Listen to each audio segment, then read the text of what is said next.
It's time to start making some holiday cookies, and I'm really excited about these sprinkles because it gives me all of these cute different options for decorating cookies. I decorate with my kids, and I wanted something that would give us a lot of fun variety. And while it's not some amazing list, I can actually understand all the ingredients. That's always nice too.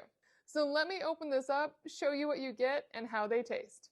Off the bat, I love that they come in a resealable bag, and here is a bunch of them on a plate so you can really see that they're very brightly colored. You have tiny little gingerbread men, snowflakes, very cute, and these cute little Christmas trees. And it's a little hard to show, but all the colors come in little dots, medium dots, and little lines in white, green, and red. It all tastes great. It really just does taste like sugar, but it's not too crunchy. It's actually pretty soft on the sugar front. They definitely hold their shape. You could do a lot with these. You could just pour them directly onto cookies as is, or you could separate them out and do specially themed cookies with these as well. And I mostly love how much I get, as it means my kids can just go wild this holiday season as they decorate cookies.